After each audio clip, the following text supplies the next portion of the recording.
जो देश के प्रति सजग हैं, उनको ये लगता है कि इस समय भारत में जो कुछ भी चल रहा है, वो सामान्य नहीं।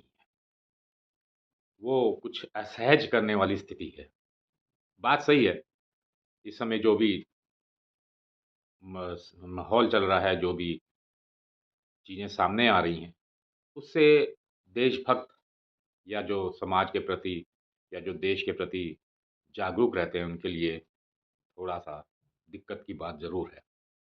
ऐसा होता है जब आप सत्ता में होते हैं या आपके पास धन-दौलत है या आपके पास जायदाद है, तो कोई ना कोई तो मन बनाता है उसको हथियाने की। जब वो अपना मन बनाता है हथियाने के लिए, तो पहले वो धीरे-धीरे कोशिश करता है और जब वो अपनी कोशिश में कामयाब नहीं होता, तो वो उग्र हो जाता है। वो आपको बदनाम करने की कोशिश करता है। वो आपके खिलाफ एक माहौल बनाने की स्थिति पैदा करता है, ताकि उसको अपनी फ़ेवर में, अपने पक्ष में साथ मिले। अपने रिश्तेदारों का अगर आप पारिवारिक पृष्ठभूमि में ये सारी चीज़ें देख रहे हैं या देश में जो आपके जब कल तक जो विरोधी थे, वो आपके पक्ष में बात करने लग जाते हैं। तो ये स्थिति है इस समय।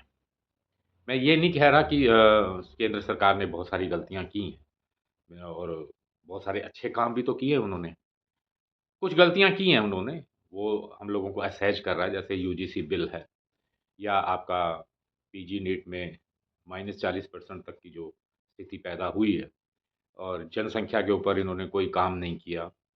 जनसंख्या बढ़ती जा रही है और डेमोग्राफ़ी भारत की लगातार बदल रही है। जो कल तक अल्पसंख्यक थे, वो अब मेजॉरिटी में आ रहे हैं। हिंदुओं के पक्ष में, सनातनियों के पक्ष में काम हुआ, लेकिन साथ-साथ उनका विभाजन भी होता गया, जातियों को लेकर, उनके धर्मों को लेकर। ये आज की स्थिति नहीं है, ये बहुत पहले की स्थिति है, जिसको ये राजनीतिक पार्टियाँ अपने पक्ष में इस्तेमाल करती ही हैं। अब समझ ये है कि जो केंद्र सरकार में अगर मोदी जी बैठे हैं, अगर वो अपने देश के प्रति जागरूक हैं, ईमानदार हैं, देश हित की बात कर रहे हैं, तो वो सारा काम तो स्वयं नहीं करते होंगे ना। उनके सहयोगी हैं, उनके मंत्री हैं, मंत्रियों के नीचे फिर आपके आईएएस ऑफ़िसर हैं, आईपीएस ऑफ़िसर्स हैं। क्या वो उतने ईमानदार हैं? क्या वो उतना अच्छा सोच रखते हैं जितनी मोदी जी रखते हैं? अब मोदी जी जो सभाएँ अपने स्तर पे करते हैं, वो तो एक अच्छी सभाएँ करते हैं, उनके रिज़ल्ट्स भी अच्छे आते हैं, लेकिन उनके मंत्री कितने ईमानदार हैं? सवाल यहाँ पैदा होता है।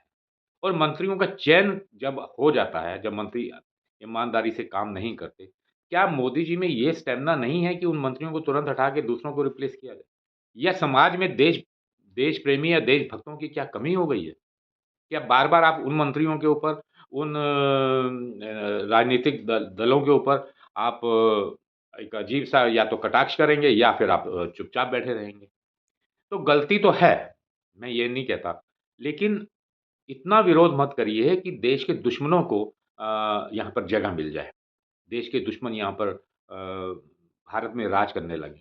तो जो अपने हाथ में है, जो हमने पाया है, वो भी हाथ से चला जाएगा। विरोध करिए, किसी भी बिल का विरोध करिए, जम के विरोध करिए, लेकिन इतना विरोध ना करिए कि दुश्मनों को साथ मिल जाए, दुश्मनों को सत्ता मिल जाए। तो ये हम सबको ये बात सोचनी पड़ेगी और इसके रास्ते निकालने पड़ेंगे। मैं समझता हूँ कि जो इस समय माहौल चल रहा है, वो बहुत अच्छा नहीं चल रहा और इसके पीछे साजिशें भी हो सकती हैं।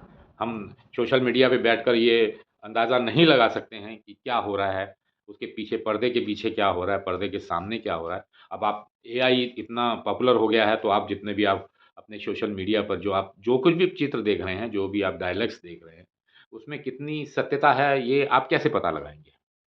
उसकी सत्यता तो आप पता नहीं लगा सकते। तो इसके ऊपर या तो स्टडी करना पड़ता, या तो आपके पास डेटा हो, तब आप बात कर सकते हैं। अगर सिर्फ़ सुनी-सुनाई बात पे अपना रिएक्ट करने लग जाएँगे, तो ये देश के प्रति काफ़ी घातक होगा। विरोधी तो इस समय चाहे देश के अंदर हों, चाहे देश के बाहर हों, उन्होंने अपना सब कुछ झोंक दिया है कि मोदी जी को हटाना ही है या योगी जी को ही हटाना है। तो उन्होंने तो सब कुछ झोंक दिया अपना। वो अपनी आतताइयों की एक्टिविटीज़, उनका पैसा, उनका बल, उनके जो भारत विरोधी एक्टिविटीज़ हैं, वो काफ़ी बढ़-चढ़ कर इस समय आप देखने को मिल रहे हैं। तो आपका असहज होना सही भी है, लेकिन अपना आपा मत खोइए और थोड़ा-सा आप इंतज़ार करिए, सब कुछ सही हो जाएगा। ये मैं आपको अपने अनुभव के हिसाब से कह रहा हूँ। सब कुछ बहुत बढ़िया हो जाएगा, थोड़ा-सा इंतज़ार करिए। कुछ भी डैमेज नहीं होगा, अगर डैमेज होगा तो उसकी रिकवरी भी होगी और थोड़ा मोदी जी को समझने दीजिए, स्थितियाँ क्या चल रही है और कौन उनके पक्ष में बात कर रहा है। उनके अपने साथी ही उनके विरोध में जो बात कर रहे हैं, उनको एकदम से हटाया नहीं जा सकता।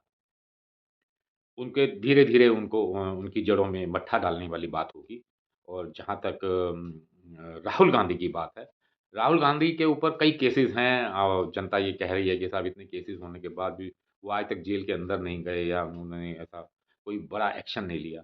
मोदी जी का यहाँ पर मैं समर्थन करता हूँ। जहाँ ये एक्शन लेंगे कांग्रेस के ऊपर या राहुल के ऊपर या प्रियंका या वाड्रा के ऊपर, तो ये स्थितियाँ बिल्कुल उनकी फ़ेवर में चली जाएँगी। तो अभी जो मैंने अभी आपके सामने जो बात कही कि घास में मट्ठा डालने और चीनी डालने की बात जो हो रही है, ताकि चींटियाँ लगें, उसकी जड़ों को नुकसान हो, ताकि वो दोबारा पैदा ना हो, मोदी जी का यही विज़न है। तो मेरा सभी से अनुरोध है, सभी जितने भी संगठन हैं, हिंदू संगठन है, सनातनी संगठन है या जो कुछ भी है, थोड़ा-सा आप सहज रखिए, थोड़ा आप इंतज़ार करिए और देखिए स्थितियाँ बहुत अच्छी हो जाएँगी और बहुत बढ़िया हो जाएँगी।